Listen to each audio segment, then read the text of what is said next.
CPM జిందాబాద్ చేయాలి అర్హులైన రైతుకు 2 లక్షల రుణమాఫీ వెంటనే చేయాలి అర్హులైన రైతుకు 2 లక్షల రుణమాఫీ వెంటనే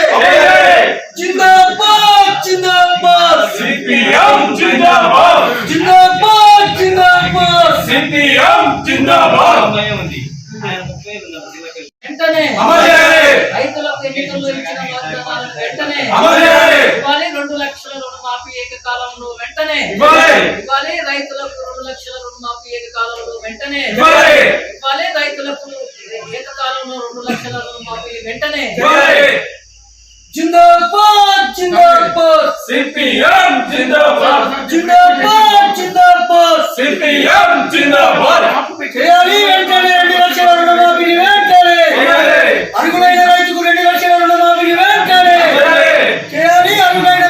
రైతులకు 2 లక్షల రుణమాఫీ వెంటనే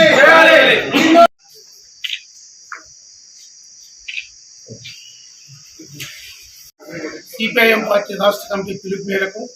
అన్ని ఎంఆర్ఓ ఆఫీసుల ముందర ప్రభుత్వం ఏదైతే రైతుకు 2 లక్షల రుణమాఫీ చేస్తారో ప్రకటించిందో ఆ రుణమాఫీని ఎలాంటి షరతులు లేకుండా అందరికీ వర్తించేలాగా ప్రయత్నం చేయాలని చెప్పి ప్రభుత్వానికి విజ్ఞప్తి చేస్తా ఉన్నాం. 2 లక్షల రుణమాఫీ రావడం కోసం రైతులు అనేక రకమైన ఇబ్బందులు పడతా ఉన్నారు. ఈరోజు బ్యాంకర్స్ కానివ్వండి, రేషన్ కార్డు పేరుతో కానివ్వండి, ఎలాంటి షరతులు లేవు, మీకు ఎందుకు మీరు రండి, రేపు డిసెంబర్ 9వ తారీఖు లోపు ఉన్న రుణాలు మొత్తం మాఫీ చేస్తారని చెప్పని రేవంత్ ఎన్నికల ముఖ్యమంత్రి ప్రమాణ స్వీకారం చేసి తెల్లారి ప్రకటించి ఈ రోజు అనేక రకమైన షరతులతోటి రైతులను ఇబ్బంది పెడతా ఉన్నారు. అందుకని ప్రభుత్వం ఇప్పటికైనా రైతాంగం యొక్క కష్టాలను అర్థం చేసుకొని నిజంగా రైతుకు సహాయపడాలనే ఒక ఆలోచన ఈ ప్రభుత్వం అనుకుంటే ప్రకటించిన 2 లక్షల రూపాయలని బ్యాంకర్స్ తో మాట్లాడి ఎలాంటి షరతులు లేకుండా నేరుగా అతని ఖాతాలో పడే విధంగా ప్రయత్నం చేయాలని చెప్పని అందుకనే మేము ఈరోజు సిపిఎం పార్టీ రాష్ట్ర వ్యాప్తంగా పిలుపు మేరకు నేరడిచాల మండల హెడ్ క్వార్టర్లో కూడా ధర్నా చేసి ఎంఆర్ఓ గారికి వినతి పత్రం ఇవ్వడం జరిగింది.